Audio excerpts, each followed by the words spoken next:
প্রিয় শ্রোতা বন্ধুরা, হিন্দু ধর্মে তিন প্রধান দেবতার কথা আমরা সবাই জানি: সৃষ্টিকর্তা ব্রহ্মা, পালনকর্তা বিষ্ণু এবং সংহারকর্তা মহাদেব শিব। কিন্তু কখনো কি ভেবে দেখেছেন, যিনি এই সমগ্র বিশ্বব্রহ্মাণ্ড সৃষ্টি করলেন, সেই ব্রহ্মার মন্দির পৃথিবীতে এত কম কেন? কেন অধিকাংশ মানুষ শিব, বিষ্ণু, দুর্গা, কালী বা গণেশের পূজা করেন, অথচ ব্রহ্মার পূজা প্রায় দেখা যায় না? এই প্রশ্নের উত্তর লুকিয়ে আছে এক প্রাচীন পৌরাণিক কাহিনীতে। সেই কাহিনী অহংকার, সত্য, মিথ্যা এবং অভিশাপের এক বিস্ময়কর ইতিহাস। চলুন হাজার হাজার বছর পেছনে ফিরে যাই। সৃষ্টির সূচনা। যখন এই পৃথিবী ছিল না, সূর্য ছিল না, চন্দ্র ছিল না, এমনকি সময়ের অস্তিত্ব ছিল না, তখন চারিদিকে ছিল শুধু অসীম অন্ধকার। সেই অনন্ত শূন্যতার মাঝে বিরাজ করছিলেন মহাবিষ্ণু। তার নাভি থেকে এক দিব্য পদ্মের উদ্ভব হলো। সেই পদ্মের উপর আবির্ভূত হলেন সৃষ্টিকর্তা ব্রহ্মা। চার মুখ বিশিষ্ট ব্রহ্মা চারিদিকে তাকিয়ে দেখলেন শুধু শূন্যতা। তিনি চিন্তা করলেন, আমি কে?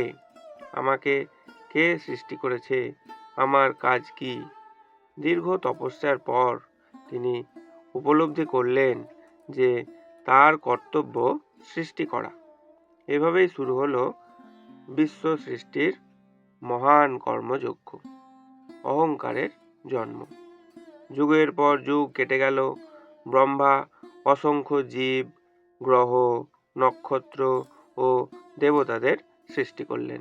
এক সময় তার মনে একটি চিন্তা জন্ম নিল।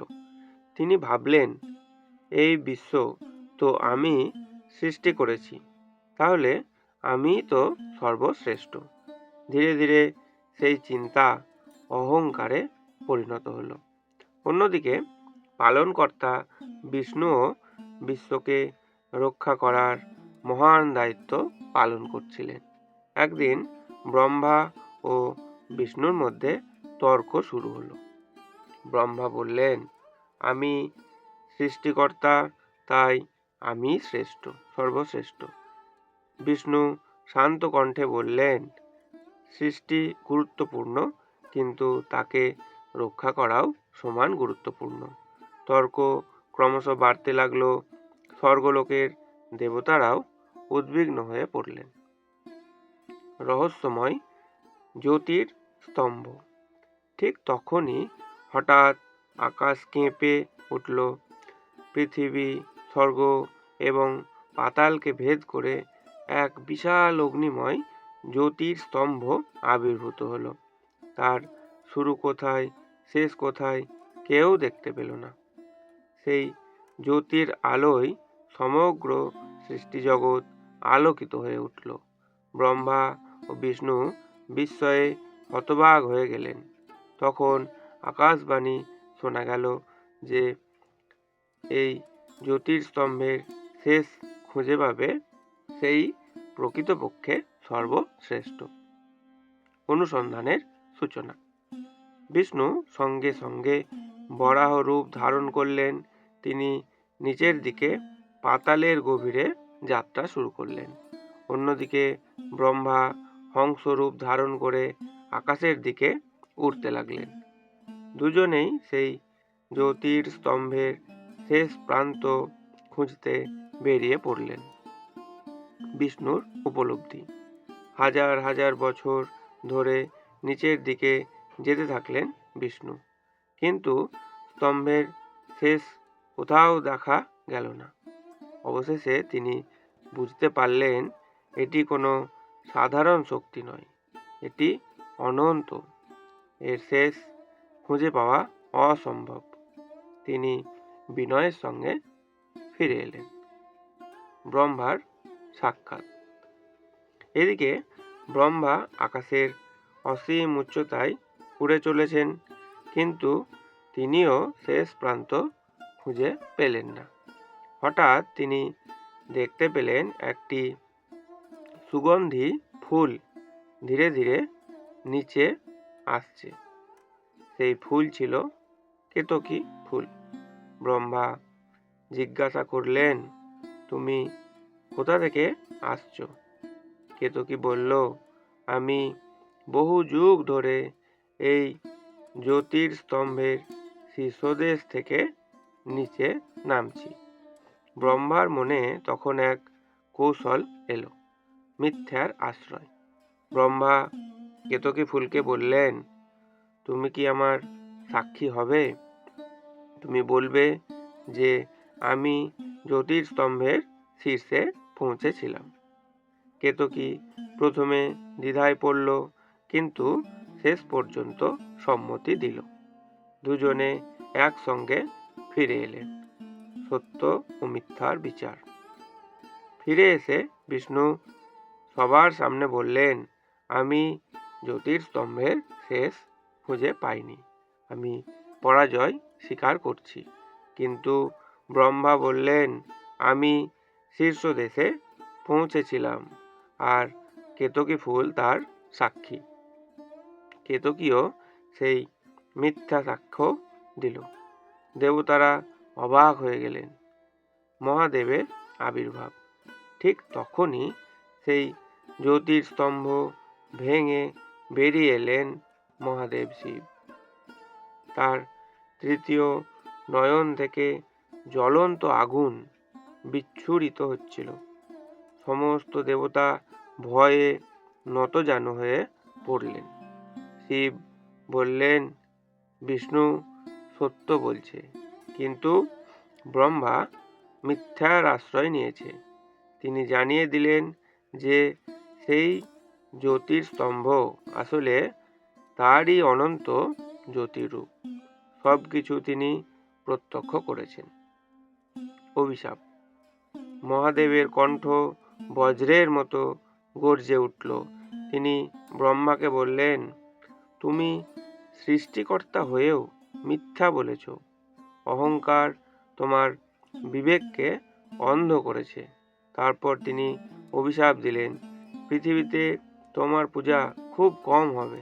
মানুষ তোমাকে স্মরণ করবে, কিন্তু তোমার জন্য অসংখ্য মন্দির নির্মাণ করবে না।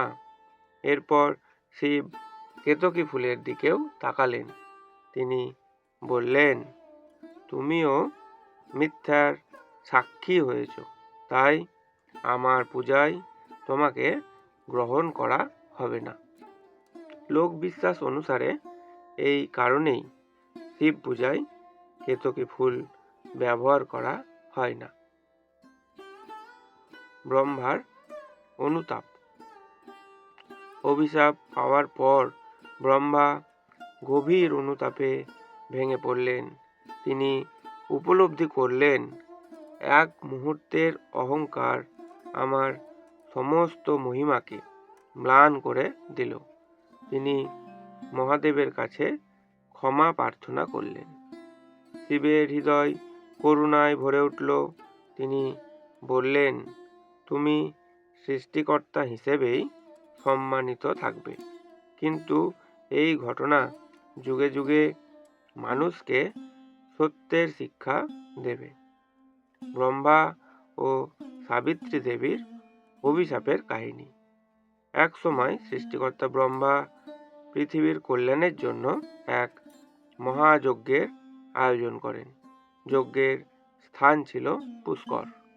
শাস্ত্র অনুযায়ী এমন যজ্ঞে পত্নীর উপস্থিতি অপরিহার্য ছিল। তাই ব্রহ্মা তার পত্নী সাবিত্রী দেবীকে যজ্ঞে উপস্থিত হতে আহ্বান করেন, কিন্তু সাবিত্রী দেবী নির্দিষ্ট সময়ে পৌঁছাতে পারেননি। যজ্ঞের শুভ মুহূর্ত দ্রুত শেষ হয়ে আসছিল। তখন দেবতারা ব্রহ্মাকে বলেন যে শুভক্ষণ নষ্ট হলে যজ্ঞের ফল নষ্ট হবে। এই কারণে ব্রহ্মা এক গোপ কন্যাকে বৈদিক রীতিতে বিবাহ করেন। সেই কন্যা পরে গায়ত্রী দেবী নামে পরিচিত হন। তাকে পাশে বসিয়ে ব্রহ্মা যজ্ঞ শুরু করেন। কিছুক্ষণ পরে সাবিত্রী দেবী সেখানে পৌঁছে দেখলেন তার আসনে অন্য এক নারী বসে আছেন এবং যজ্ঞ সম্পন্ন হচ্ছে। এতে তিনি অত্যন্ত ক্রুদ্ধ হলেন। রাগ ও অপমানে তিনি কয়েকটি অভিশাপ দেন। ব্রহ্মার পূজা পৃথিবীতে খুব কম স্থানে হবে। দেবতাদের মধ্যেও ব্রহ্মার জন্য বৃহৎ মন্দির খুব বিরল হবে। যজ্ঞে উপস্থিত কয়েকজন দেবতা ও পুরোহিতকেও তিনি বিভিন্ন অভিশাপ প্রদান করেন। আজও যে ব্যতিক্রম আছে। যদিও ব্রহ্মার পূজা খুব কম হয়, তবুও পৃথিবীতে কয়েকটি বিখ্যাত মন্দির রয়েছে। সবচেয়ে পরিচিত হল ব্রহ্মা মন্দির। রাজস্থানের পুষ্করে অবস্থিত এই মন্দিরকে ব্রহ্মার অন্যতম প্রধান উপাসনা স্থল হিসাবে মানা হয়। কাহিনীর শিক্ষা। এই কাহিনী আমাদের কয়েকটি গভীর শিক্ষা দেয়। প্রথমত, অহংকার পতনের মূল। যত বড়ই শক্তি বা জ্ঞান থাকুক, অহংকার মানুষকে ভুল পথে নিয়ে যায়। দ্বিতীয়ত, সত্যের জয় অবশ্যম্ভাবী। সাময়িকভাবে মিথ্যা জিততে পারে, কিন্তু শেষ পর্যন্ত সত্যই প্রকাশিত হয়। তৃতীয়ত, বিনয় মহত্বের লক্ষণ। বিষ্ণু নিজের সীমাবদ্ধতা স্বীকার করেছিলেন, আর সেই কারণেই তিনি সকলের শ্রদ্ধা অর্জন করেন। চতুর্থত, মিথ্যার সহযোগীকেও ফল ভোগ করতে হয়। কেতকী ফুল সরাসরি মিথ্যা বলেনি, কিন্তু মিথ্যার পক্ষে দাঁড়িয়েছিল, তাই তাকেও ফল ভোগ করতে হয়। লোককথা বলে, ব্রহ্মা পূজিত হন কম, কিন্তু সম্মানিত হন সর্বত্র, কারণ তিনি সৃষ্টির সূচনাকারী। আর এই কাহিনী যুগে যুগে মানুষকে মনে করিয়ে দেয়, ক্ষমতা মানুষকে মহান করে না, সত্য বিনয়ী মানুষকে প্রকৃত মহান করে তোলে। এই ছিল ব্রহ্মার পূজা কম হওয়ার পেছনে প্রচলিত এক বিখ্যাত পৌরাণিক কাহিনী, যা ভারতীয় ধর্মীয় ঐতিহ্যে সত্য, অহংকার ও ন্যায় বিচারের এক অনন্য শিক্ষা হিসেবে বিবেচিত হয়। আজকের এই পর্বের বিশেষ কাহিনীটি আপনাদের কেমন লাগলো আমাদের কমেন্ট করে জানান। এরকম আরও কাহিনী শোনার জন্য আপনারা আমাদের চ্যানেলটি সাবস্ক্রাইব করতে পারেন। সকলে ভালো থাকুন, সুস্থ থাকুন। ঈশ্বরের নাম নিয়ে ভিডিওটি শেষ করব। জয় শ্রীকৃষ্ণ।